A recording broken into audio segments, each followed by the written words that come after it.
My name is Maggie. I gave 30 years of my life to Verdant Developments. 30 years of mud, sweat, and blueprints. While the executives shook hands in boardrooms and showed off on LinkedIn, I was the one knee-deep in unfinished foundations, double-checking concrete mixes and calling inspectors by name. I wasn't flashy, but I was trusted. No collapsed walls, no violations, not once. I didn't just know the building codes, I practically wrote the unwritten rules of getting things done right. And that used to matter. Until Claire Hemsworth showed up. She breezed in from New York like a tech startup goddess. Sleek heels, designer laptop bag, and an MBA from Stanford that she made sure to mention in every third sentence. 34 maybe. No field experience. Not a speck of dust on her. She'd been in the company for 2 months before I even met her, and by then the whispers had already started. Restructuring, modernization, streamlining operations. Corporate code for out with the old. Apparently, I was the old. I got the meeting invite on a Thursday morning. Subject line, Leadership Realignment Discussion. 15 minutes. Conference Room 3C. When I walked in, Claire was already seated, legs crossed like she was interviewing me for a podcast. There was a woman from HR beside her, silent but smiling like we were about to discuss vacation days, not gut a career. Claire didn't waste time. "Margaret," she said, not even bothering with Maggie like everyone else did. "You've had a long and admirable career here, but we're moving toward a more agile structure, one that prioritizes innovation and fresh perspective. This isn't about performance, it's about alignment." I sat there in my navy utility jacket, still smelling faintly of sealant from the morning site visit, and realized she'd never read a single report I filed. Never stepped on a construction site. Never watched a crane operator stop mid-hoist because I pointed out a wind shear risk.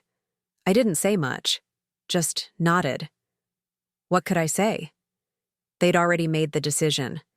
15 minutes later, I was walking, out of that office with my mug, my plaque, and the last shreds of my dignity. No speech, no send-off. Just Claire laughing with HR about her lunch reservation as I packed up 30 years into a cardboard box.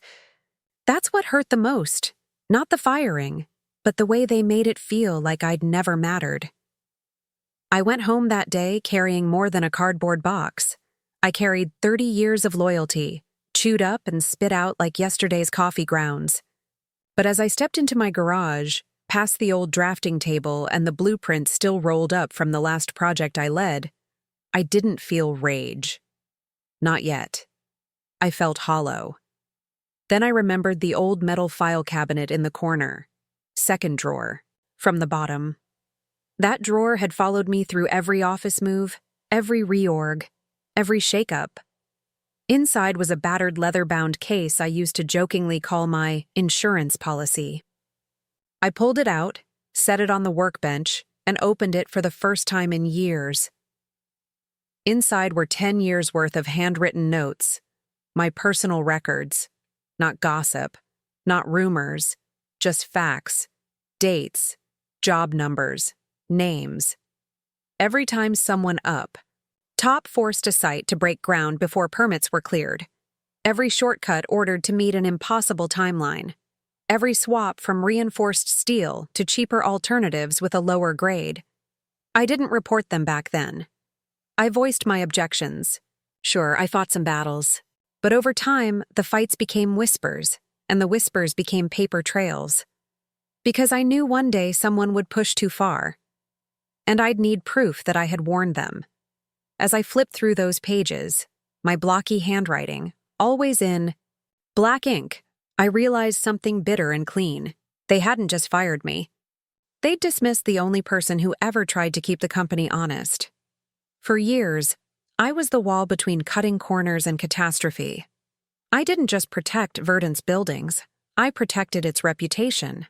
And the board? Claire? They didn't see that. They saw me as an obstacle. Dead weight. Overhead. But I had something they didn't. Trust. I thought of Gloria Vega, now head of city building inspections. I trained her when she was fresh out of college, walked her through her first site check when she was too nervous to speak up.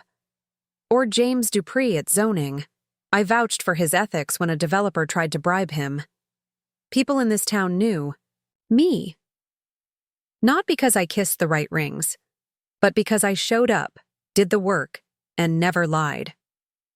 That night, I poured a glass of bourbon, sat on the porch, and listened to the wind move through the oaks. For the first time in years, I wasn't thinking about deadlines or budgets. I was thinking about value, what mine was and what they'd thrown away without a second glance. They thought they took everything from me. They forgot one thing. My name still meant something in this city, and my story wasn't over. Not by a long shot. 3 days after I dusted off that leather file, I walked into a quiet coffee shop on the south end of town, the kind where no one asks questions and everyone minds their own business. Sandra Vega was already waiting at a back table, stirring her espresso like she wasn't running one of the most critical departments in the city. Her hair was shorter than I remembered, streaked with a little gray now, but her eyes were still sharp. I trained Sandra nearly 25 years ago. Back then, she second-guessed every line on a site map. Now, she could shut down a $1 million build with a phone call. "Maggie Linwood," she said with a tight smile. "Didn't think I'd see you outside a job site again." I didn't waste time. I reached into my tote bag and slid the thick manila folder across the table. "Read it. All of it. Every shortcut Verdant's taken for the last 8 years. Every permit they bent. Every material substitution. All documented. All time-stamped. I fought what I could, until they stopped listening." She flipped the folder open, scanned a few pages, and sat back slowly. "You kept all this?" I nodded. "Didn't have a choice. One day I knew someone would get hurt, and I wasn't going to be the scapegoat." Sandra didn't say much, just kept reading, lips pressed tight. After 20 minutes, she finally spoke. "This isn't a few technicalities, Maggie. This is systemic, and it's reckless." "I know," I said. "That's why I'm giving it to you." 2 days later, I got a call I never expected. Claire Hemsworth. Her voice, usually slick and smug, was suddenly tight and brittle. "Maggie." "Hi, I was hoping we could talk. We're having some issues at the Green Ridge Tower site. Zoning holdups, permit confusion. You know how the city can be." "Permit confusion, my ass." She danced around it for a while, trying to sound casual. Then she asked if I'd be willing to consult on the issue. I almost laughed. The same woman who told me I was obsolete now needed my help getting her most high-profile project out of a jam. I played it cool. "I'm open to it," I said. "But I'm not on salary anymore. I charge $400 an hour, 2-day retainer minimum, paid up front, and I'll need full access to all project documents, plans, approvals, inspector notes, everything." There was silence on the line. Then a forced chuckle. "That's quite a bit higher than what we budgeted." I smiled to myself. "Then maybe next time you won't fire the only person who knew how to build things by the book." They called back within the hour. Payment approved. Documents in my inbox before sunset. They thought they were buying a fix. What they didn't know was that they'd just handed me the rope. And I was done playing nice. The morning I walked onto the Green Ridge Tower site, the air was thick with tension and dust. You could feel it in the way the workers paused mid-swing, the way managers avoided eye contact, and the way Claire herself stood near the trailer, arms crossed too tightly over her designer coat. She waved at me like we were old friends, like she hadn't just booted me out of the company months ago. I didn't wave back. I spent the next 3 hours walking the site alone. Clipboard in hand, measurements taken, angles rechecked. I didn't need long to see it. They'd built 6 feet into the designated emergency access zone. The drainage system hadn't been rerouted properly, meaning one good storm could flood the foundation. And the stairwell frame? Off by just enough to violate code. It was all there, On paper, it looked clean, but the ground told a different story. By noon, Claire approached me with a nervous smile that didn't quite reach her eyes. "Well?" she asked, like she was expecting a small slap on the wrist and a nod. I held out the revised plans. "This isn't what got approved." She laughed, nervously. "Oh, you know how it is. The architects made some adjustments. Nothing major. We just needed to expand the retail space a bit to secure the anchor tenant." "By building into a fire lane?" I asked flatly. Her smile faltered. "Sandra's making a bigger deal out of this than necessary. Look, Maggie, we both know how the game works. It's not like anyone's going to get hurt." I cut her off. "Don't finish that sentence." She blinked. "What?" I said, "Don't. Don't stand there and try to convince me that risk is justifiable because you need a bigger lobby. Don't act like I haven't spent my entire life preventing exactly this kind of crap." Claire's tone shifted, defensive now. "We brought you in because we thought you could help." "You brought me in," I corrected, "because you thought I still worked for you." "I don't. I work for the truth now. I work for the people who are going to live and work in this building. I work for the inspectors trying to do their job without being bullied by executives who think codes are suggestions." She stepped closer, voice low. "Just talk to Sandra. Tell her it's minor. She respects you. She'll listen." I took a breath, stared her dead in the eye, and said, "No. No? No, Claire. I'm not your fixer. I'm not your firewall, and I'm certainly not going to trade my integrity for your quarterly bonus." She looked stunned, like it never occurred to her that someone might say it to her face. "You wanted a consultant," I added. "Well, here's my advice.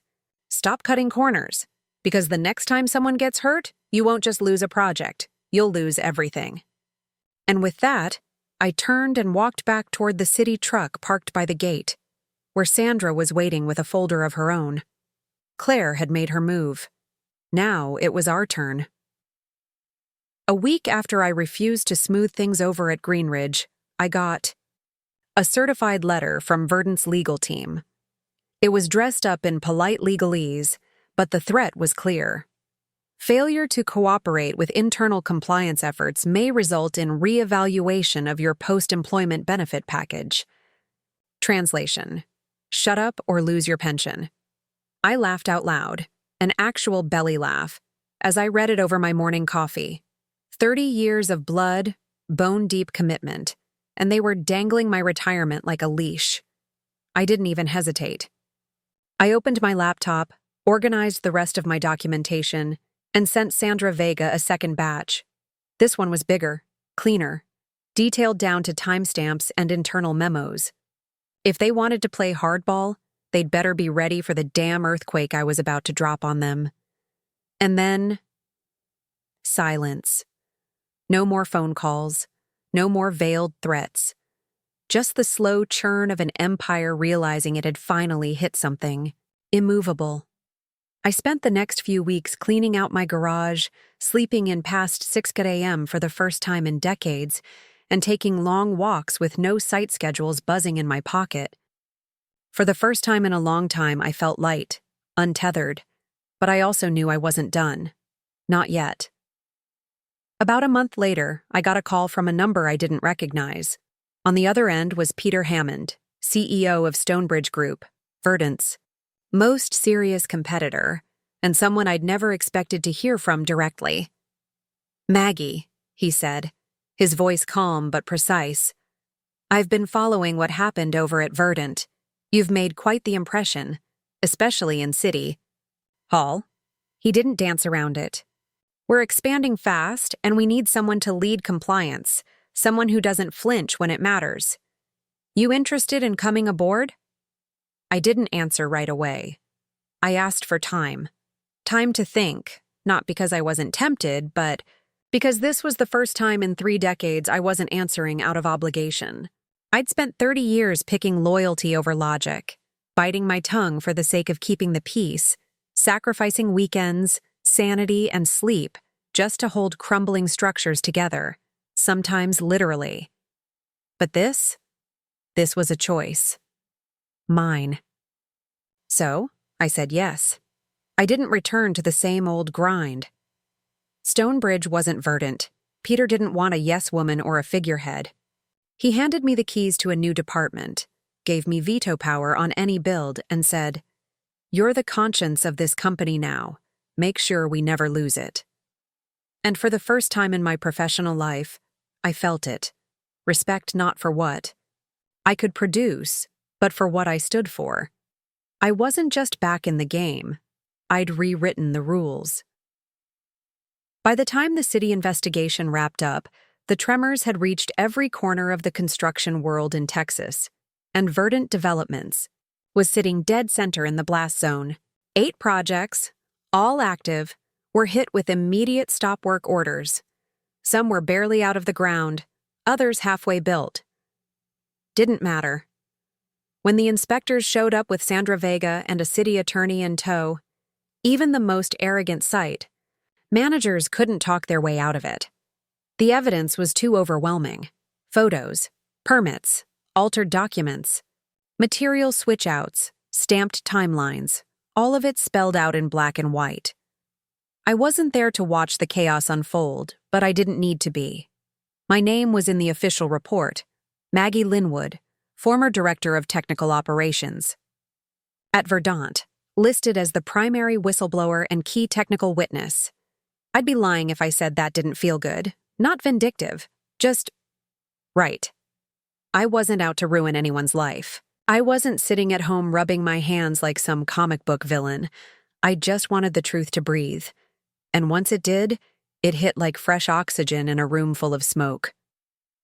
Claire Hemsworth and Verdant's CEO, Richard Valen, were both called to testify before the city council.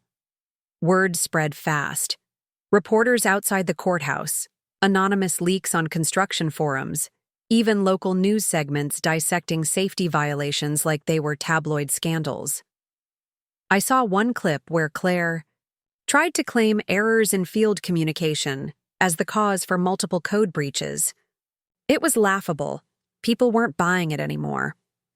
Meanwhile, I was busy at Stonebridge. Peter Hammond didn't let the media storm distract us. If anything, it drove our momentum.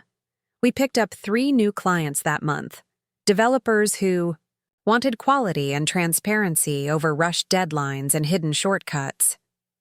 At one project site, a young apprentice asked, "Aren't you the woman who took down Verdant?" I smiled and told him, "I didn't take down anyone, I just stopped, holding the walls up for them." It's strange how quickly the narrative shifts. A year ago, I was outdated, too cautious, a relic of an older time. Now? My name had become a quiet standard. Inspectors cited me in training manuals. A local builder I'd never met emailed to say, "Thanks for reminding us that doing things right still matters." I didn't need a statue or a plaque. The respect was enough. The silence in the rooms where my name had once been a punchline, that was enough too. I never set out to be a symbol. I just refused to be silenced. And in the end, doing the right thing spoke louder than any press release ever could. 6 months later, I stood on the 22nd floor of the newest high-rise Stonebridge. Had just completed. Clean lines, reinforced steel, fire exits exactly where they should be, and drainage systems that could survive the next 2 decades of Texas storms. The city inspector had signed off with 0 corrections, which in our world was basically a standing ovation. As I walked the final safety check with my clipboard in hand, my assistant, Kira, young, sharp, the kind of woman I once was, looked over at me and asked, "Do you ever miss it? Verdant, I mean?" I didn't answer right away. I looked out the window, where the skyline shimmered with glass towers, some of which I had helped build, some that would now be re-inspected because of the rot behind the facade. And then I said it simply, "No, I never regret doing the right thing, and I never will." Kira smiled, but I could tell she wasn't expecting that kind of clarity. Most people carry regret like a scar. Me? I wore mine like a compass. Verdant could keep their fancy branding, their corner offices, their quarterly growth charts. I had something they could never rebuild: integrity, brick by brick. That building, that moment, wasn't just the top of a structure, it was the top of my story. From being discarded like outdated hardware to becoming the benchmark for how things should be done, I hadn't just survived. I'd built something better. If my story hit home for you, if you've ever been underestimated, pushed out, or told you were too old school for doing the right thing, don't stay silent. You're not alone. And you're not done. Drop your thoughts in the comments. I read every one of them. And hey, if you believe integrity still matters in this world, hit that like button, smash that subscribe, and share this story with someone who needs to hear it. Let's make doing things right the loudest message in the room again.